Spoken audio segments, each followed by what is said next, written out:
C'était ce jeudi. D'abord, les transports de troupes, puis les chars. Après 10 jours de ratissage, ils quittent Deraa en longue file.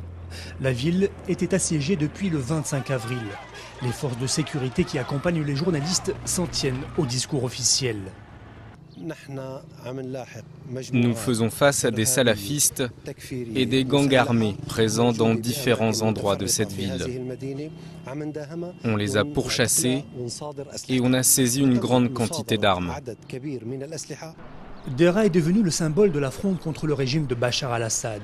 Les combats y ont été très violents. Les grands axes de la ville gardent encore les traces du passage des blindés.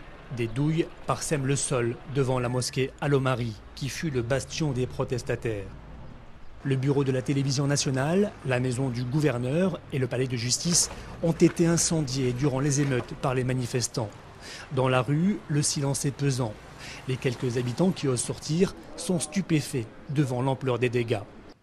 Je ne suis pas sorti de chez moi pendant 20 jours.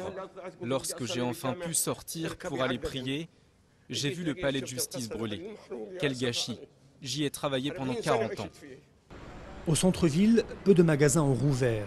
Les habitants de la ville rencontrés sont encore sous le choc. Rares sont ceux qui veulent répondre aux questions des journalistes.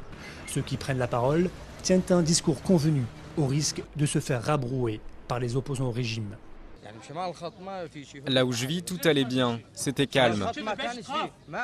Comment peux-tu dire ça? N'aie pas peur, parle. Moi, je n'ai peur que de Dieu. On m'a volé mon argent. Tu sais où j'habite? J'habite à l'étranger, tu entends?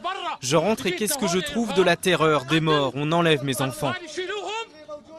Les vendredis sont généralement des journées chaudes en Syrie, et particulièrement à Deraa, où les manifestations se terminent souvent par des morts.